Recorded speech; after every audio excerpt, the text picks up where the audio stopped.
할렐루야. 5월 마지막 주일입니다. 마지막 주일을 준비하면서 5월 가정의 달인데 어떤 말씀을 전해야 될까 하다가 가정 또 사랑 거기에 대해서 말씀을 잠시 나누어 보고자 합니다. 우리 사람들이 살아가는 데 있어서 가장 기본적 공동체가 가정입니다. 하나님께서 우리 공동체를 어떻게 구성해 놓으셨는가? 부모 자식 그거 다 떠나서 남자와 여자로 창조하셨고, 또 우리 사람은 그 가정에서 태어나고 성장해서 생활해 갑니다. 그 누구도 가정을 떠나서는 우리 자체가 존재할 수 없습니다. 가정이 없으면 우리가 이 땅에 존재할 수 있는 가치, 이유가 없어진다는 것이요. 요즘 1인 가정 그런 말씀을 많이 하시는데, 참 이 가정이라고 하는 이 공동체 지탱하고 또 발전시킬 수 있는 그 힘의 원동력이 뭔가? 사람과 사람 사이를 묶어주는 힘은 무엇일까요? 사랑입니다. 남자, 여자로 하나님께서 창조했는데 이 남자와 여자 이 둘이 하나로 묶여서 무엇이 되느냐? 가정이 되어지는 겁니다. 공동체를 하나로 묶어주는 것, 사랑으로부터 시작한다는 말입니다.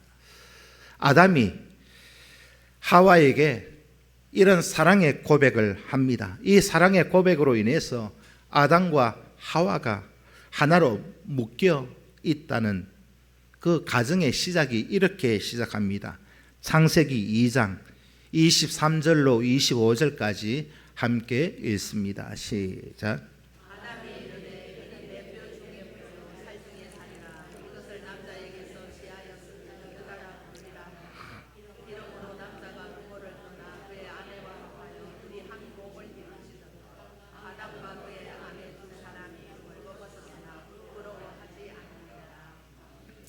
이 창세기 2장 이 말씀이 아담이 하와를 보는 순간에 그 사랑의 표현, 고백을 하고 있습니다. 어떻게 고백하느냐? 내 뼈 중에 뼈요, 내 살 중에 살이라. 내 뼈 중에 뼈, 내 살 중에 살.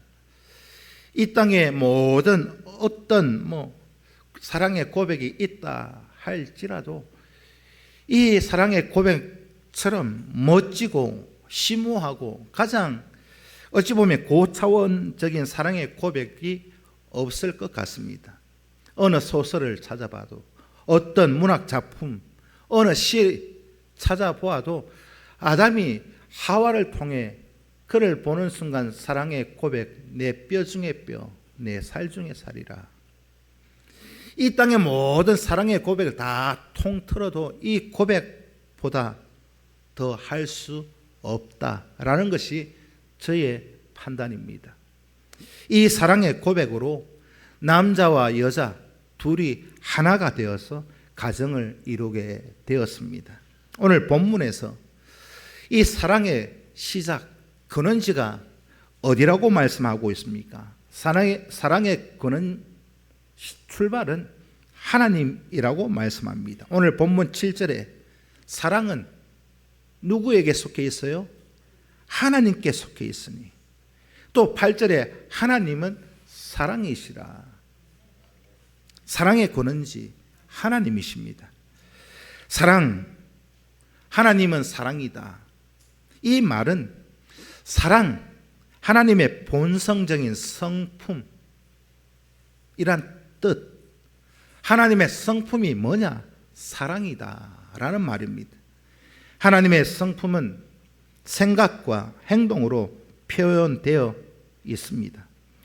우리가 어떤 사람을 보고 야, 저 사람 참 성격 좋다, 야, 저 사람 성질 참 좋네, 그런 얘기도 하고, 또 반대로 어떤 사람을 향해서는 야, 저 사람 참 성질머리 하나는 고약하네.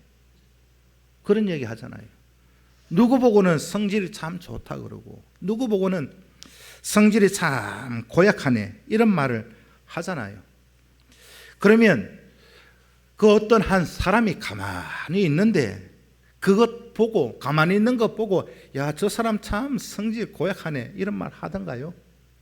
무엇인가 말을 듣든지 그 사람이 행동하는 것을 보고 야, 저 사람 성질 고약하다 이렇게 판단하잖아요. 성질 곧 성품입니다. 성품이 고약한 거, 성질이 참 좀 말하기 표현하기 좀 그런데 무엇을 보고 알 수 있습니까? 말과 행동을 보고 알 수 있어요. 성품이 행동으로 나타날 때 그것이 성질이 좋다, 나쁘다 이런 말이 되어지는 겁니다. 하나님의 성품은 하나님의 생각과 행동으로 표현되어져 있습니다. 하나님은 사랑이시기에 사랑의 근원지 바로 창조자 하나님이십니다. 우리는 어떤 행동을 통해서 하나님의 실질적인 그 사랑을 어떻게 알 수 있느냐? 하나님이 실천해 가시는 모습을 보고 우리 성도들을 향해서 이만큼 사랑해 주시는구나 알고 있습니다. 오늘 8절에도 하나님은 사랑이시라. 사랑의 하나님을 알 수 있는 방법은 사랑을 실천해 갈 때 알 수 있습니다. 우리가 하나님은 사랑이시라 말을 하는데 우리가 내 안에서 사랑 자체가 없다면 그 하나님의 사랑은 알 수 없다는 말입니다. 이 원리를 오늘 본문 7절, 8절에서 이렇게 설명합니다. 사랑은 하나님께 속했다. 사랑하는 자마다 하나님으로부터 나서 하나님을 안다. 여러분, 성도로서 내 안에 사랑이 없다, 사랑이 표현되지 않는다라고 한다면 성경 말씀 오늘 본문을 기준으로 하면 하나님의 사랑을 알지 못한다라는 겁니다. 사랑하지 않는 자 하나님을 알지 못합니다. 왜? 하나님은 사랑이시기 때문에 그렇다. 오늘 본문이 말씀하고 있는 겁니다. 사랑하는 자 하나님의 성품, 하나님의 성격, 성질을 다 공유해야만 합니다. 그래서 사랑하는 자마다 하나님의 성품을 알고 하나님의 마음을 안다. 오늘 본문이 말씀하고 있습니다. 내 안에서 사랑이 없고 내 안에서 미움, 다툼, 시기, 질투만 나온다라고 한다면 그 사람은 하나님의 사랑을 경험해 본 적이 없습니다. 고기도 먹어본 사람이 먹는다 그러잖아요. 똥인지 된장인지 찍어 먹어봐야 아냐 그런 얘기 하잖아요. 그런데 한 번은 이거든 한 번은 찍어서 맛을 봐서 알고 있기 때문에 보면 아는 거예요. 여러분, 하나님의 사랑 우리가 경험하지 못했다 라고 한다면 큰 문제입니다. 하나님께서는 우리에게 요구하시는 것이 있습니다. 그게 뭐냐? 서로 사랑하라 하십니다. 7절, 8절에 보면 사랑하는 자들아 우리가 서로 사랑하자. 하나님은 사랑이시기 때문에 우리가 서로 사랑해야 된다. 그렇게 말씀합니다. 하나님은 창조자이고 우리는 그 하나님의 형상대로 지음을 받은 피조물이지 않습니까? 형상은요 닮아야 돼요. 원본을 닮아야 합니다. 하나님의 형상대로 지음을 받았다 우리가 말은 하는데 하나님의 형상, 성품도 지니지 못하고 있다라고 한다면 참 성도로서의 부끄러운 삶의 모습일 것입니다.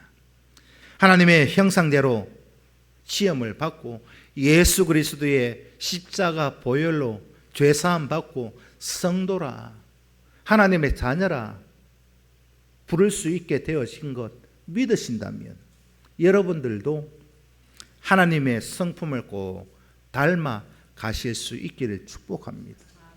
우리가 예수를 믿어도요, 좀 품격 있게 믿으셔야 하지 않겠습니까?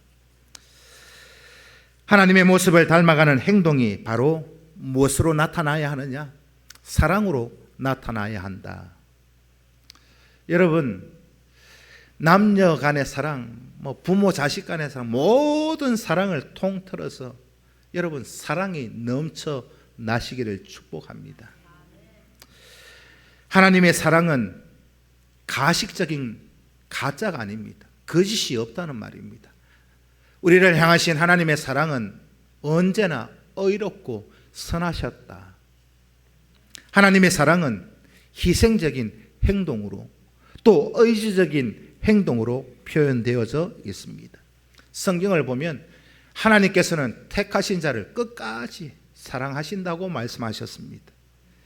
하나님의 사랑은 행동으로 표현되어져 있습니다. 성경을 보면 그 사랑을 알 수 있습니다. 요한일서 4장 오늘 본문 9절 말씀을 함께 읽습니다. 시작.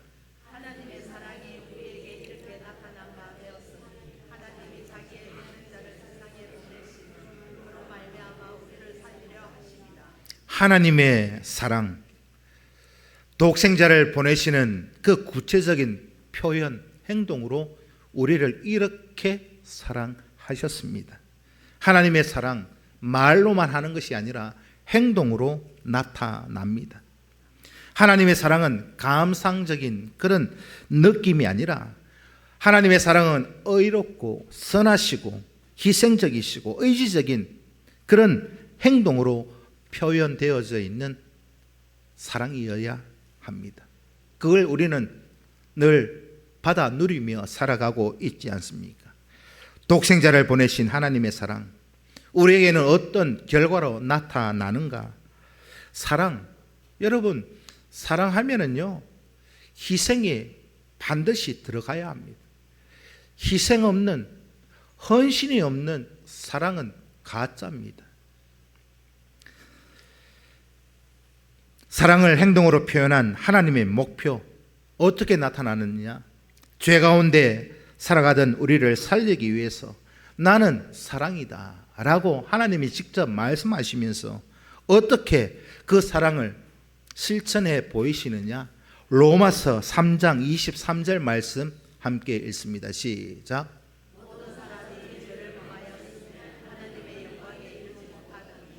하나님의 사랑이 아니었더라면 우리는 하나님의 그 영광에 도달할 수 없었습니다. 하나님의 영광에 이르지 못한다라고 하는 것은 하나님의 영원한 은혜도 복도 영원한 생명, 영생도 누릴 수 없다는 말입니다.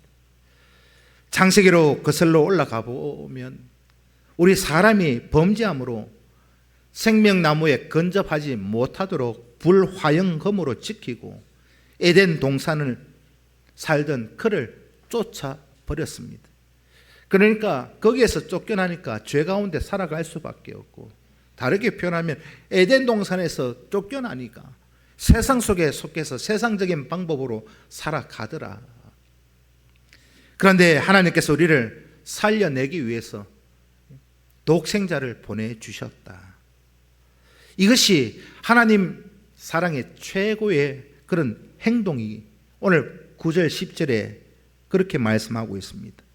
죄로 인해서 멸망받고 죄사함 받지 못하던 우리를 살려내시기 위해서 하나밖에 없는 독생자 예수를 보내주신 것, 보내고 그것으로 끝이냐? 고난받게 하시고 채찍 맞게 하시고 십자가 지게 하시고 그 생명까지 내어주심으로 누가 누구를 위해서 희생했습니까?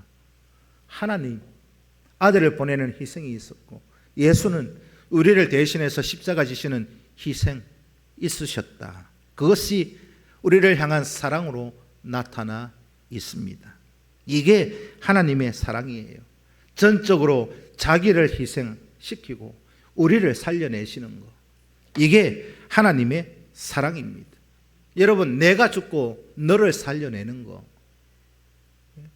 이게 하나님의 사랑이에요.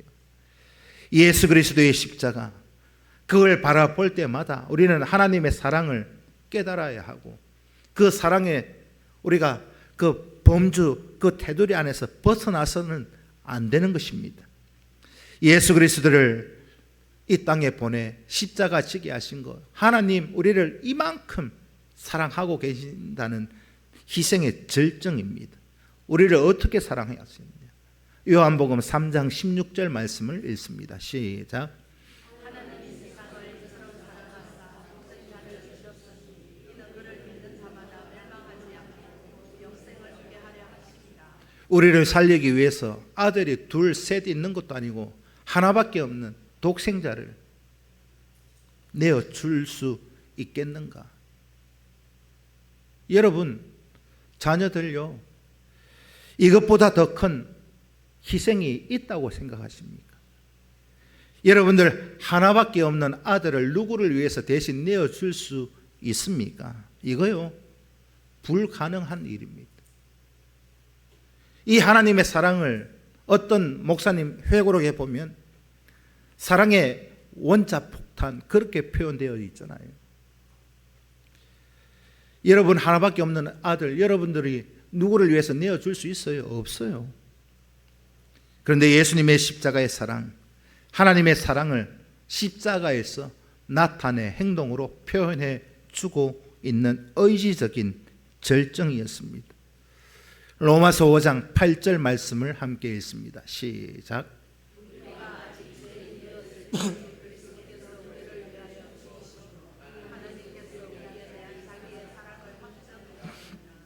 이 로마서 5장 8절 이 말씀을 좀 쉽게 설명을 드리기 위해서 다르게 표현하면, 하나님이 우리를 보시고요, 우리를 보실 때 하나님 기뻐하실 만한 그런 건덕지가 한 개라도 있었나? 없었다는 말입니다.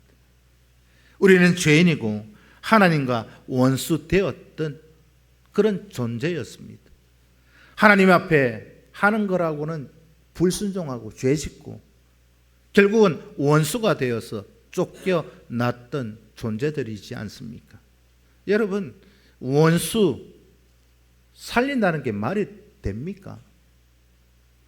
원수는 죽여야 마음이 풀리잖아요. 한 대 맞으면 두 대 갚아줘야 그게 사람 심성입니다. 그런 우리를 위해서 하나님께서 죄 가운데 살던 원수되었던 우리를 위해 예수를 십자가에 보내주신다. 이거 하나님이 우리를 이만큼 사랑하고 계신다는 의지적인 행동의 표현으로 나타나 있습니다. 하나님은 우리를 이렇게 사랑했습니다. 어떻게 해요? 사랑하는 자들아, 하나님이 이같이 우리를 사랑하셨은즉, 이같이 11절에 보면 이같이 사랑했다. 이같이가 뭡니까?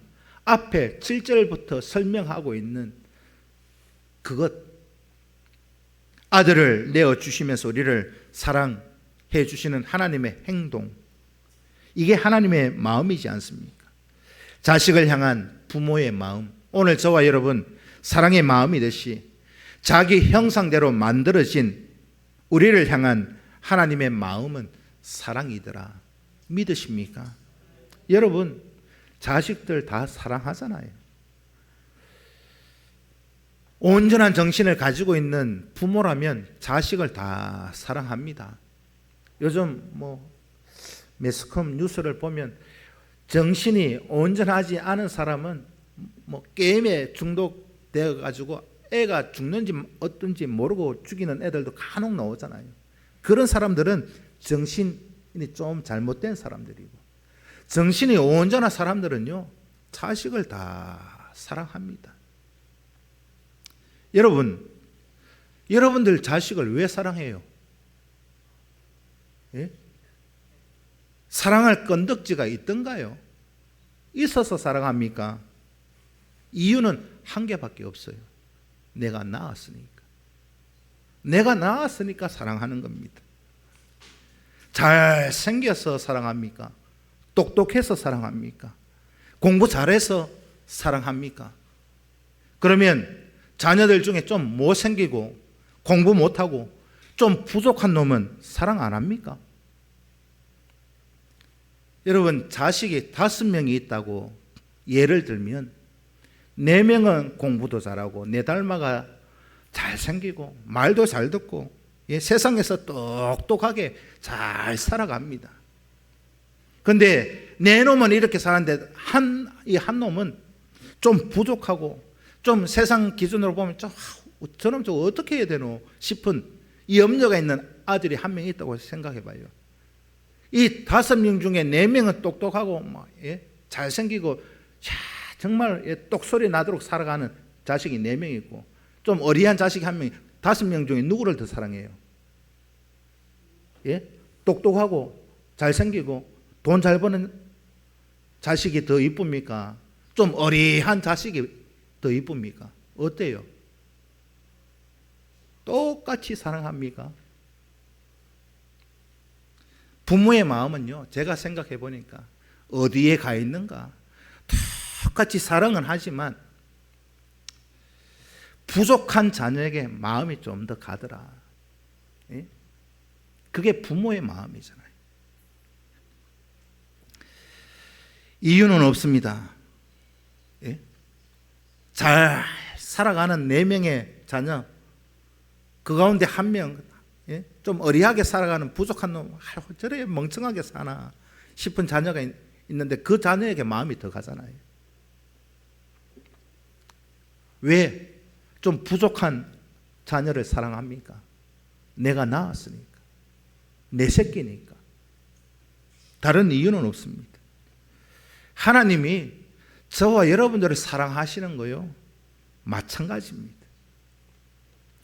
우리를 하나님 자기 형상대로 만들었으니까 하나님이 우리를 사랑하시는 데는 이유가 없어요.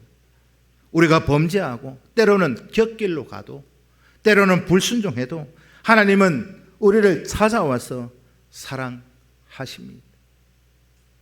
왜요? 하나님이 만드셨으니까.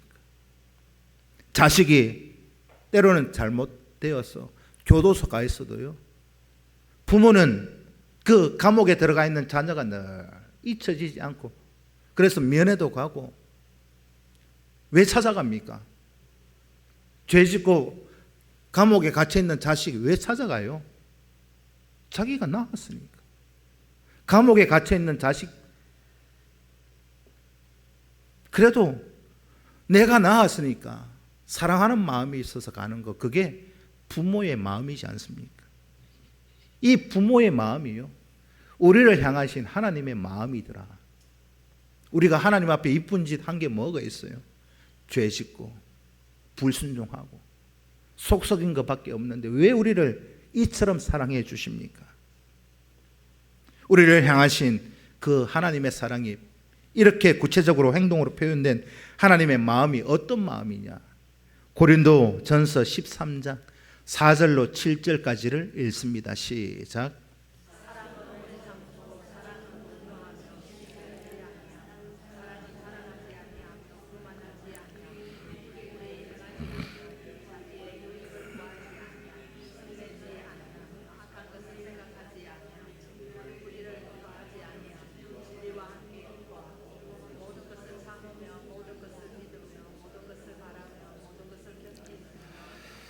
고린도전서 13장을 우리가 흔히 사랑장이라 말하잖아요. 이것이 하나님이 우리를 이렇게 사랑하고 계신다 믿으십니까? 하나님의 성품, 의롭고 희생적이고 의지적인 행동이 사랑으로 나타난 모습인데, 하나님의 사랑은 오늘 이 고린도전서 13장을 보면 희생적입니다. 5절에 보면 자기 유익을 구하지 아니하고, 하나님께서 독생자를 내어주실 때 하나님 본인 자신의 유익을 구하지 않았다. 자기 희생이고 자기 죽음이고 우리를 살리기 위해서 자기의 유익까지 손해를 봐 가시면서까지 우리를 사랑해 주셨습니다. 그 다음에 하나님의 사랑은 의로운 것이라고 말하지. 5절 6절 악한 것을 생각하지 아니하고 불의를 기뻐하지 아니하며 진리와 함께 기뻐하고 이것이 하나님의 의로운 성품 사랑이더라. 7절에 모든 것을 참으며 모든 것을 믿으며 모든 것을 바라며 모든 것을 견디느니라. 이것이 여러분 그저 기분이 좋고 감정이 좋아서 할 수 있는 일이라고 생각하십니까? 모든 것을 참고 견딜 수 있는 것. 이 표현은 제가 생각해 보니까 하나님께서 우리를 향해서 이를 악물고 참으며 죽을 고생하면서 견디고 계시는 하나님의 마음을 봅니다. 정말 힘들지만 이를 악물고서라도 그렇게 하는 것, 우리를 향하신 하나님의 사랑, 행동으로 표현된 하나님의 사랑. 그렇다면 그 하나님의 사랑을 받아 누리고 있는 우리는 어떻게 살아가셔야 하겠습니까? 우리가 어떻게 하나님 앞에서 반응해야 되는가? 요한 1서 오늘 본문 4장 11절 말씀을 읽습니다. 시작.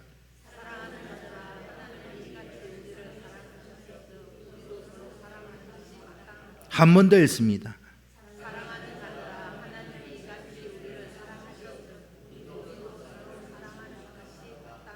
아멘. 이렇게 살아가셔야 합니다. 살아가실 수 있으시겠습니까? 행동으로 표현된 하나님의 사랑을 우리가 보고 체험했으면 하나님이 우리를 향해서 너희도 그렇게 사랑하라. 누구의 사랑을 본받았어요? 하나님의 사랑을 본받아서 그렇게 사랑을 실천하라 하십니다. 서로 사랑하는 거, 여러분 하나님의 사랑을 받기 위한 노력이 아닙니다.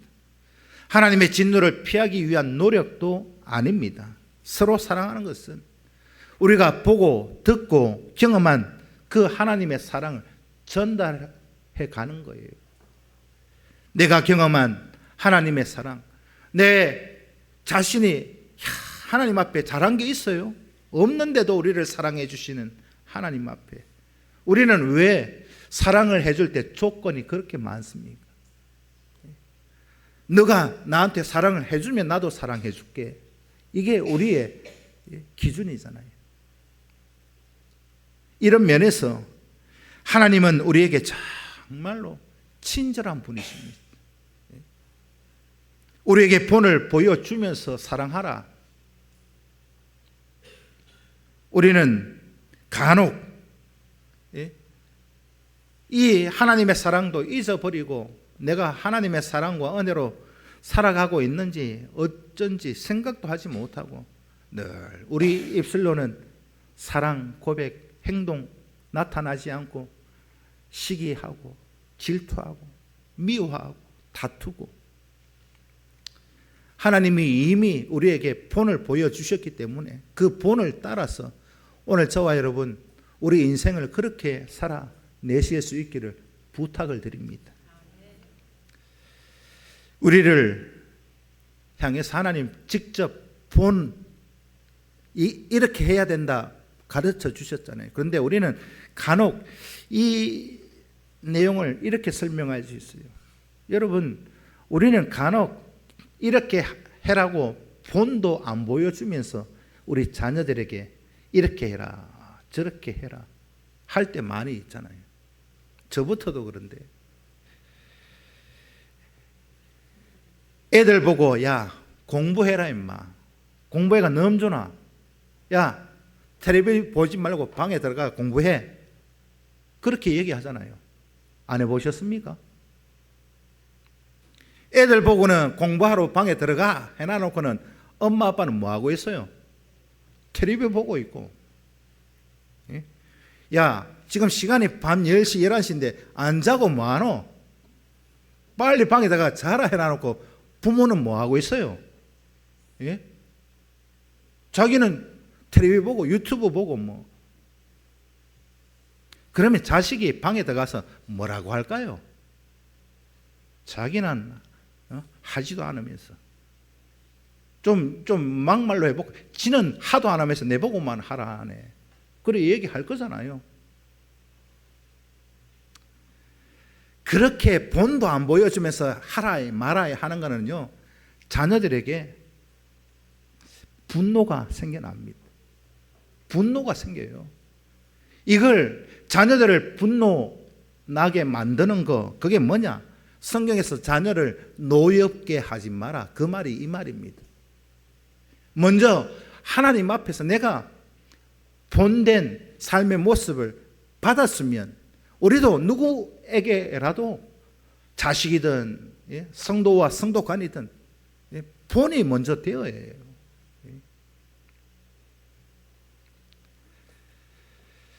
본은 안 보이면서 하라이 마라이 그러면 상대방에게 분노가 생겨날 수밖에 없지 않겠습니까? 그런데 하나님은 자기의 사랑을 이미 우리에게 보여주셨어요. 왜 보여주셨을까요? 따라하라고, 따라오라고. 그래서 오늘 본문에서 서로 사랑하는 것이 마땅하다. 하나님이 우리를 사랑하신 것 같이 서로 사랑하십시오. 하십시오. 오늘 이 시간도 하나님이 너무 사랑하시는 분이 많아요. 사랑하시는 자에게 잠을 주시는도다 해가지고 사랑이 넘쳐요. 이 시간에도 서로 사랑하는 것은요, 내가 받은 하나님의 사랑을 다른 사람에게 전달하는 겁니다. 하나님의 사랑을 행동으로 전달하기 위해서 우리에게 꼭 필요한 것은 무엇일까요? 전달하기 위해서 우리가 가져야 하는 것, 이게 없으면 전달할 수 없어요. 그게 무엇일까요? 하나님의 사랑을 내가 깨달아야 된다는 말이에요. 내가 가져야 된다는 말입니다. 사랑, 하나님께서 우리에게 베풀어 주신 거지요. 그렇다면 우리가 전달하기 위해서는 내가 받아야 되지 않겠습니까? 내가 받아야 전달을 하지요. 아무것도 없는데, 내가 하나님이 아닌데 아무것도 없는 것 가지고 어떻게 전달을 할 수 있습니까? 사랑이라고 하는 것은 내가 만들 수 있는 게 아닙니다. 내가 만들어서 전달하는 게 아니라, 사랑은 누구에게 속해요? 하나님께 속한 것이기 때문에 내가 하나님 앞에 들어가서 사랑을 받아야 그 베푸신 사랑을 가지고 나눌 수 있다는 겁니다. 성경에서 이 원리를 말씀하고 있어요. 세상 이런 교수들 쓴 책들을 이래 보면은요, 많은 사람들이 교육, 자녀 교육에 대한 책들이 서점에 가보면 많이 있습니다. 책들을 쭉 쓰면서 보편적으로 여러 교수들 쓴 책들, 책 제목은 달라도 제가 보니까 한 가지 일맥상통한 게 있어요. 그게 뭐냐? 사랑받지 못한 자녀는 사랑하지 못한답니다. 클 때 부모의 사랑을 받지 못하고 자란 아이는 커서도 가정을 이루어서도 사랑을 표현하지 못한다. 그런 얘기가요, 교육학 책에 많이 있습니다. 사랑받지 못하고 성장한 사람은 성장하지 못하는 그 사랑이 없기 때문에 사랑을 줄 수가 없는 거예요. 왜요? 사랑을 받지 못했으니까. 그런 얘기가 교육학자들, 심리학자들이 만들어낸 게 아니라 이 성경 오늘 본문에서 말씀하고 있는 거예요. 내가 사랑 실천이 안 되고 사랑 표현이 안 된다. 하나님께 받은 사랑 내가 깨닫지 못하고 있다는 증거입니다. 그래서 우리는 그 하나님의 사랑을 깨닫고 체험하고 그것을 나누셔야 해요. 요한일서 4장 19절 말씀을 봅니다. 시작. 우리가 사랑하면 그가 어떻게 해요? 먼저 우리를 사랑하셨어요. 그런데 우리는 누가 나를 먼저 사랑해주고 그 상대방이 먼저 나를 챙겨주기를 원하잖아요. 그게 우리의 심보 아닙니까? 부부싸움하는 이유가 뭐예요? 먼저 나한테 좀 해봐라. 뭘요? 사랑 좀 해봐라. 그럼 나도 사랑해 줄게. 그런데 하나님은 우리를 향해서 먼저 우리를 사랑했어요. 우리를 구원하기 위해서 먼저 행하신 그 하나님의 사랑을 알고 깨닫고 나의 것으로 가지고 있다면 나도 그 누군가에게 먼저 사랑을 베풀 수 있는 그런 본을 보여내실 수 있기를 축복합니다. 누가 날 사랑해 주겠지. 그런 기대치가 있으니까 왜 날 사랑 안 해주냐고 원망합니다. 하나님은 우리에게 없는 것을 만들어서 전달하라 하지 않으셨습니다. 하나님 주신 그 사랑을 받아서 전달하는 것이기 때문에 내가 사랑을 먼저 하지 못한다, 누군가에게.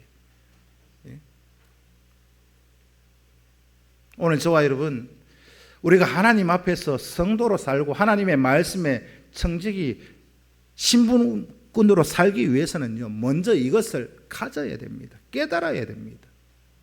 하루하루를 내가 사랑으로 산다. 하나님의 은혜로 내가 살아가고 있다. 이거 깨닫지 못하는 순간 세상 사람들과 똑같아요. 심부름의 원리를 깨닫는다면 사랑의 실천은 결코 불가능한 일이 아닙니다.